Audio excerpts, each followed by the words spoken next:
The Lives of the Saints by Father Alban Butler, November 14th, St. Josaphat Kuntsevych.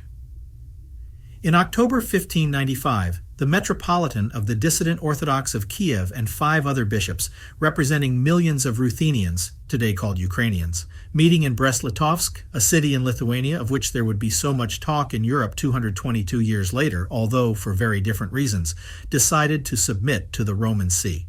The controversies to which this gave rise led to deplorable excesses and violence. The great defender of Christian unity, whose feast we celebrate today, shed his blood for the cause he defended, and was the protomartyr of the reunion of Christianity. But on the date we have just cited, he was still a child, having been born in 1580 or 1584 in Vladimir of Volhynia. His baptismal name was John. His father, who was a Catholic of good family, put his son to study in the school of his native village. Later, John went to work as an apprentice in a store in Vilnius, but since commerce did not interest him much, he spent his free time learning Church Slavonic in order to better understand the divine offices and to be able to recite a part of the long Byzantine office daily. John then met Peter Arcudius, rector of the Eastern College in Vilnius, as well as the Jesuits Valentin Fabricius and Gregory Gruzevsky, who took an interest in him and encouraged him to continue. At first, John's master did not take kindly to his religious concerns, but the young man was so good at fulfilling his obligations that the merchant finally offered him a partnership with him and took one of his daughters as his wife. John refused both propositions, for he was determined to become a monk. Indeed, in 1604, he entered the Monastery of the Holy Trinity in Vilnius. The saint also induced Joseph Benjamin Rutsky, a very learned man, converted from Calvinism, whom Pope Clement VIII had ordered to embrace, against his will, the Byzantine rite, to follow his example. The 2 young monks began together to draw up plans to promote union and reform observance in the Ruthenian monasteries. John Kuncevyc, who from then on was called Josaphat, received the diaconate, then the priesthood, and soon acquired great fame for his sermons on union with Rome. His personal life was very austere, since he added to the penances customary in the monastic rules of the East other mortifications so severe that on more than one occasion he was criticized even by the most ascetic monks. In the process of beatification, the burgomaster of Vilna declared that there was no religious in the town more good than Father Josaphat. Since the abbot of the Holy Trinity Monastery manifested his tendency to separatism, John was elected to replace him, and under his rule, the monastery was repopulated. This moved his superiors to withdraw him from the study of the Eastern Fathers so that he could found other monasteries in Poland.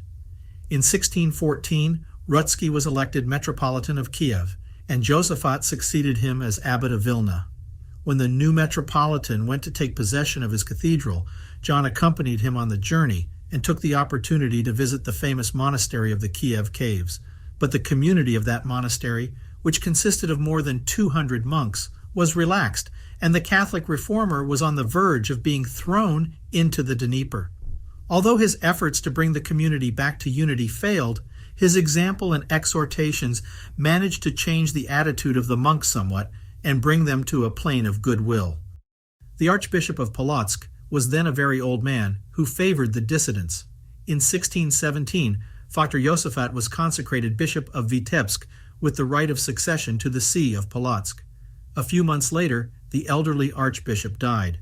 Thus, Josaphat found himself at the head of an eparchy as extensive as it was not very fervent.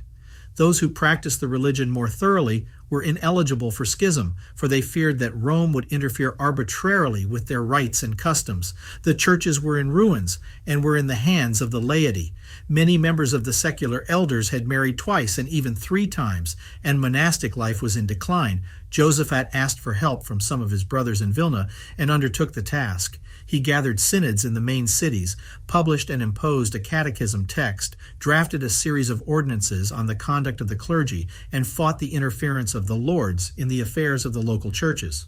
To all this, he added the example of his life, his zeal in instruction, preaching, administering the sacraments, and visiting the poor, the sick, prisoners, and the most remote villages. By 1620, practically the entire eparchy was solidly Catholic. Order had been restored, and the example of that handful of good men had brought about a revival of Christian life. But in the same year, the hierarchy of dissident bishops was instituted in the territory affected by the Treaty of the Union of Brest.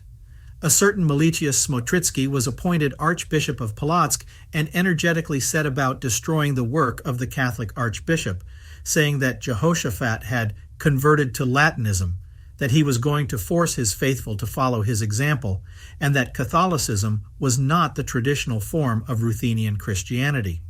When Meletius began to spread these rumors, St. Josaphat was in Warsaw. Returning to his diocese, he found that, although his episcopal city remained faithful to him, certain territories of the eparchy were beginning to waver, for a monk named Sylvester had succeeded in winning the towns of Vitebsk, Mogilev, and Orcha to Smotritsky's cause.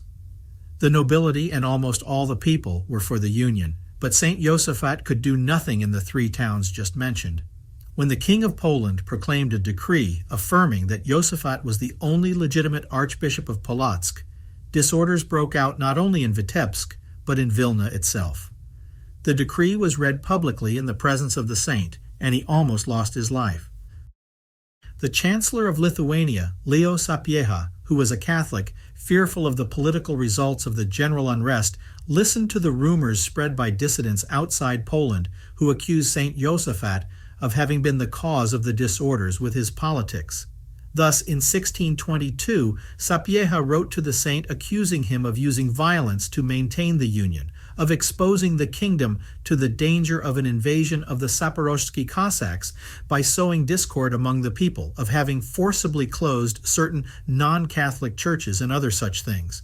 The accusations were too general, and the ad hoc testimonies provided by both sides only served to demonstrate the unfairness of the trial.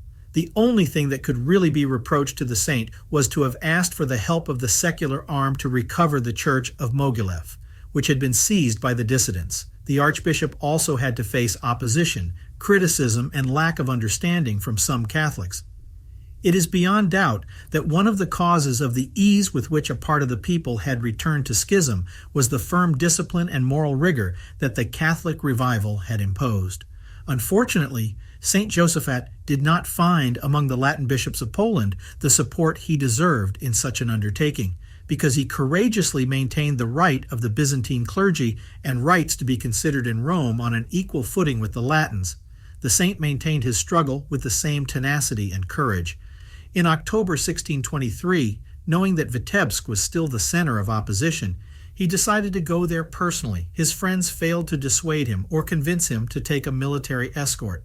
"If God judges me worthy of deserving martyrdom, I am not afraid to die," St. Josaphat replied. Thus, for 2 weeks he preached in the churches of Vitebsk and visited the faithful without distinction. His enemies continually threatened him and provoked his companions in order to assassinate him by taking advantage of the disorder. On the feast day of St. Demetrius, an angry mob surrounded the martyr, who told them, "I know that you want to kill me, and that you lie in wait for me everywhere, in the streets, on the bridges, on the roads, in the central square.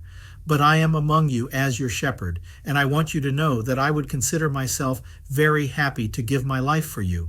I am ready to die for the sacred union, for the supremacy of St. Peter and the Roman pontiff." Smotritsky, who was the one fomenting the agitation, only intended probably to force the saint out of the city.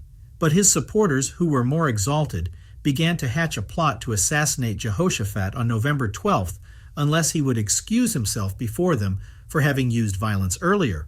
A priest named Elias was charged with penetrating into the courtyard of the archbishop's house and insulting his servants for their religion and the master whom they served. As the scene was repeated several times, St. Josaphat gave permission to his servants to arrest the priest if he showed up again. On the morning of November 12th, when the archbishop was on his way to the church for the recitation of the office of the dawn, Elijah met him and began to insult him.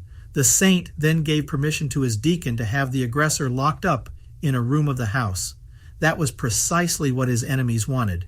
At once the bells flew, and the crowd began to clamor for Elias to be released and the archbishop to be punished. After the service, St. Josaphat returned to his house and restored Elijah's freedom, but not before having admonished him. In spite of this, the people entered the house, demanding the death of Jehosaphat and beating his servants. The saint went out to meet the mob and asked, "Why do you beat my servants, my sons? If you have anything against me, here I am. Leave them alone." Needless to emphasize how much these words resemble those uttered by St. Thomas Becket on a similar occasion. The mob then began to shout, "Death to the papist!" and St. Josaphat fell pierced by a halberd and wounded by a bullet. His body was dragged through the streets and thrown into the Divna River.